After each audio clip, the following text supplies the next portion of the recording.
जनादेश 2026 पर mega coverage देख रहे हैं आप। हर तस्वीर, हर अपडेट हम आपके साथ साझा कर रहे हैं। इसी बीच बड़ी खबर आई है, बंगाल में बीजेपी 195 सीटों पर आगे हो गई है। टीएमसी 93 सीटों पर आगे चल रही है। बंगाल में एक सीट पर लेफ्ट, 4 पर अन्य पार्टियां आगे हैं। बंगाल में रुझानों में बीजेपी को बम्पर बहुमत मिला है।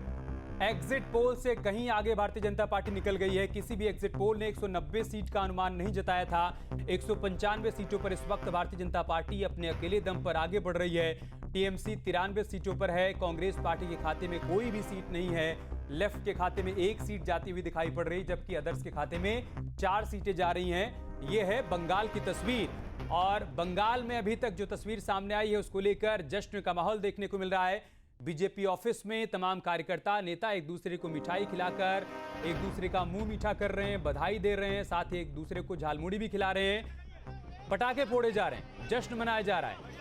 शाम 6:30 का इंतजार भी हो रहा है, क्योंकि यह तय हुआ है कि प्रधानमंत्री नरेंद्र मोदी बीजेपी हेडक्वार्टर जाएंगे। बीजेपी के तमाम कार्यकर्ताओं, नेताओं का धन्यवाद प्रेषित करने के लिए। हर बार जैसा कि हम चुनाव परिणामों के बाद देखते हैं कि प्रधानमंत्री मोदी बीजेपी हेडक्वार्टर जाते हैं, वहां पर बीजेपी के तमाम कार्यकर्ताओं और नेताओं को संबोधित करते हैं, पूरे संगठन को संबोधित करते हैं और बताते हैं कि जो परिणाम आया है, ये सामूहिक प्रयास का परिणाम है। ये सभी के प्रयासों का परिणाम है। जो जीत मिली है, इसमें एक कार्यकर्ता की भूमिका है। इस बात का जिक्र उनकी तरफ से हर बार किया जाता है। और आज देर शाम 6:30 बजे एक बार फिर से वही तस्वीर हमें बीजेपी हेडक्वार्टर से देखने को मिलेगी।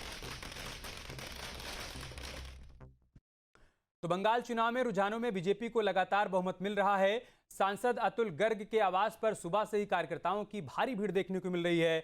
अतुल गर्ग पश्चिम बंगाल में 18 दिनों तक चुनावी कैंपेनिंग में जुटे रहे, जिसके बाद लौटने के बाद कार्यकर्ताओं ने लड्डू और बंगाल की मशहूर झालमुड़ी खिलाकर उनका स्वागत किया है, अभिनंदन किया है और खुशियां साझा की हैं।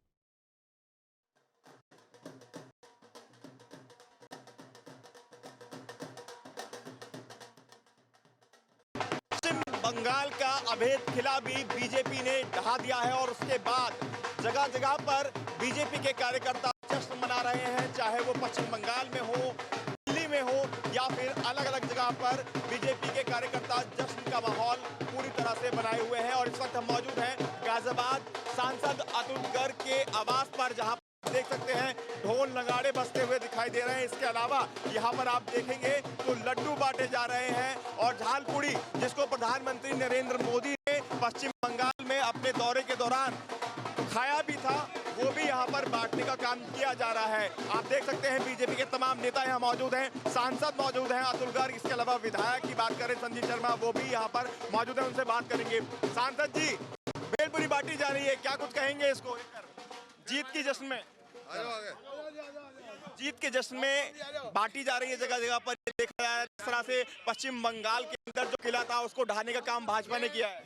ये जो है प्रतीक है कि बंगाल पूरे भारत के दिलों में बसता है। बंगाल जो सोचता है, जो खाता है, जो बोलता है, वो पूरा भारत बोलता है। पश्चिम बंगाल आज इस जीत को किस तरह से देखते हैं आप? इस जीत को किस तरह से आप देखते हैं?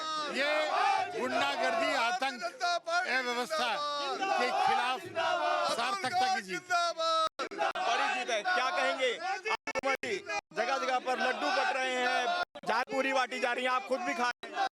बंगाल की जनता को अत्याचार से मुक्ति मिली है, खुलकर सांस ले रहा है बंगाल।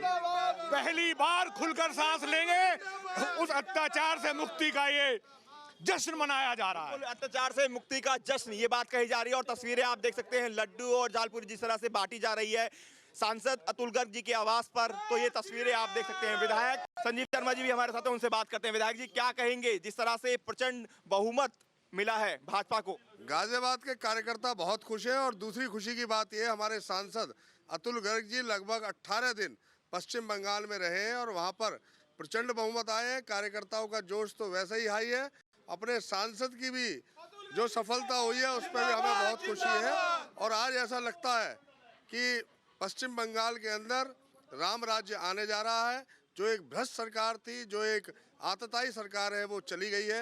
एक बहुत अच्छा सुशासन पश्चिम बंगाल में मिलेगा। सांसद जी, एक आखिरी सवाल आपसे लेना चाहूंगा। जिस तरह से आप बता रहे थे कि 18 दिन युद्ध चला था और 18 दिन की कैंपेनिंग आपकी थी, महाभारत का युद्ध भी 18 दिन चला था, तो क्या कहेंगे इसको लेकर? नहीं, ये बात तो खैर उचित नहीं है मेरा कहना, हंसी मजाक में कोई कुछ भी है।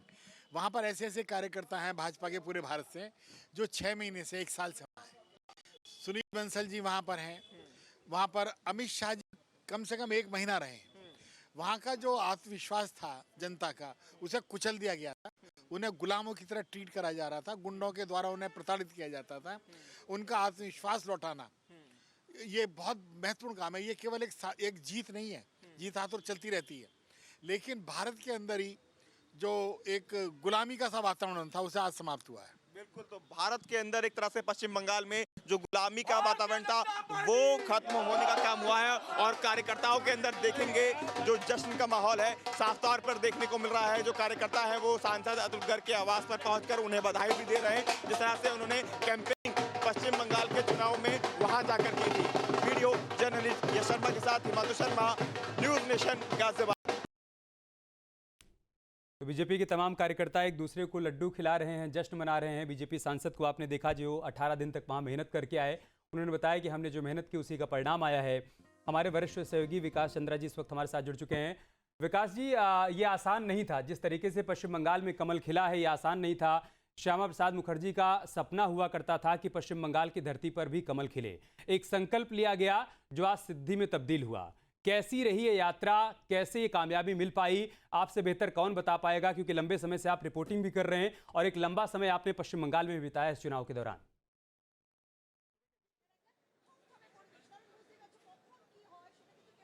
ये देखिए, बिल्कुल सही बात है कि बीजेपी के लिए इतना आसान रास्ता नहीं था और बीजेपी लगातार काम यहाँ कर रही थी और कई वर्षों से बीजेपी संघर्ष कर रही थी। जब सीपीएम का जमाना था तब भी बीजेपी यहाँ थी, लेकिन बहुत कमजोर थी।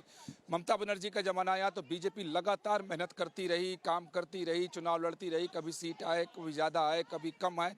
लेकिन बीजेपी को एक चीज़ मैंने देखा कि बीजेपी यहाँ कभी अपने आप को हार नहीं मानी, कही कि ठीक है अगले चुनाव में देखेंगे, फिर ठीक है अगले चुनाव में देखेंगे, और अपने संगठन पर काम करती रही, कार्यकर्ताओं की एक फौज खड़ी करती रही। और सबसे बड़ी बात कि लोगों में पैठ बनाने की कोशिश बीजेपी की तरफ से लगातार की जाती रही। और मुझे लगता है कि उसी का नतीजा है कि बीजेपी घर घर तक, गांव गांव तक जो मैसेज देना चाह रही थी पिछले 10 वर्षों में वो मैसेज वहां तक पहुंचा दी।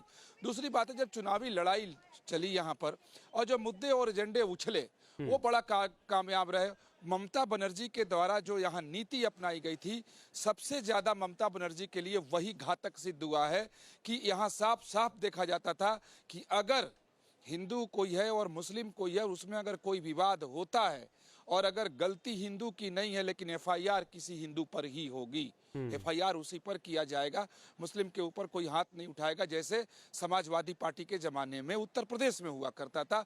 उससे भी ज्यादा भयावह स्थिति यहाँ पर थी। तो एक तो बांग्लादेश की घटना घटी, बीजेपी ने वो सबको सामने रखा।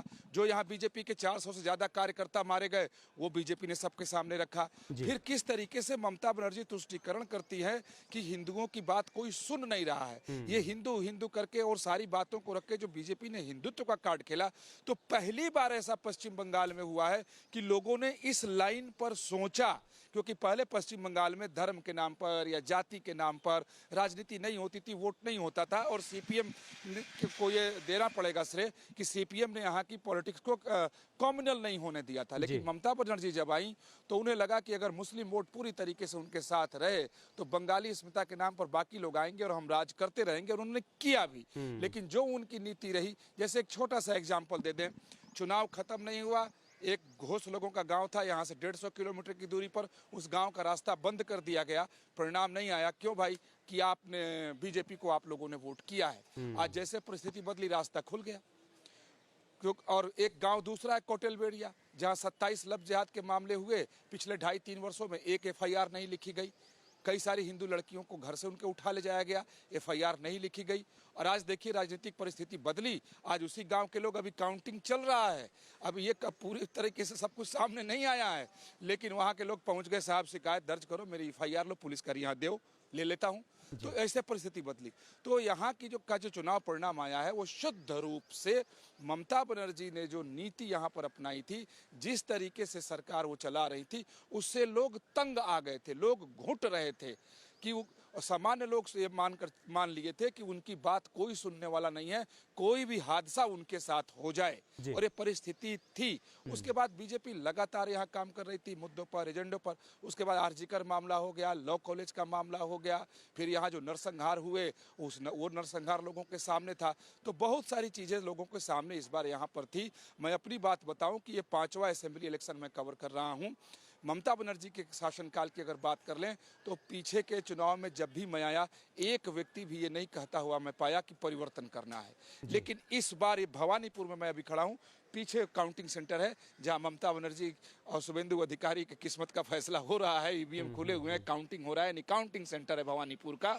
इस भवानीपुर जो भद्रलोक बांग्ला का गढ़ है, यहाँ भी 10 में 5 लोग परिवर्तन की बात करते नजर आए। बेशक या बीजेपी या हारे जीते या ममता बनर्जी का जो हो, लेकिन जब भद्रलोक बांग्ला परिवर्तन की बात कर रहा था तो मुझे समझ में आ गया था कि अब बंगाल की राजनीति करवट लेने वाली है। आपको याद होगा कि 2011 में जब ममता बनर्जी आई थी तो उस वक्त भी ये कहा जाता था कि सीपीएम को हराना आसान नहीं है, ममता कुछ सीटें ले लेंगी और आ जाएंगी। लेकिन लोगों ने एक झटके में, जब लोगों को ये लग गया कि नहीं ममता बनर्जी जीत सकती हैं, तो लोगों ने सीपीएम को एकदम हरा दिया, ममता बनर्जी को थम्बिंग मेजोरिटी दिया। पिछले 2-3 बार के चुनाव में लोगों को भरोसा नहीं हो रहा था कि बीजेपी जीत सकती है, क्योंकि यहाँ दहशत और डर की राजनीति हमेशा होती रहती है। तो इस बार लोगों को एहसास हुआ कि नहीं, ममता बनर्जी हार सकती है, बीजेपी हरा सकती है। चलो निकलो वोट दो। बम्पर वोटिंग हुई, नतीजा आंख के सामने है। मैं यहाँ एक बात और कहूंगा कि मेरा अपना अनुभव है कि ममता बनर्जी जब पहली बार यहाँ चुनाव जीती थी तो निश्चित तौर पर जनादेश उनको मिला था सीपीएम के खिलाफ में, इसमें कहीं कोई संदेह नहीं है। लेकिन उसके बाद के चुनाव में जोर जबर साफ दिखाई देता था कि अगर आपको टीएमसी को वोट करना है, उनके लोग जाके पूछते थे कि आप किसको वोट करेंगे, डर के मारे लोग कहते थे टीएमसी को, तो उनके लोगों के द्वारा कहा जाता है ठीक है, जब आपको टीएमसी को वोट ही करना है तो आप बूथ पर क्यों आएंगे, आपका वोट डल जाएगा। विकास जी, गुंडागर्दी थी, उसी गुंडागर्दी को यहाँ के लोगों ने नकारा है। फिर उसकी खैर नहीं। जी, आप बने रहे हमारे साथ।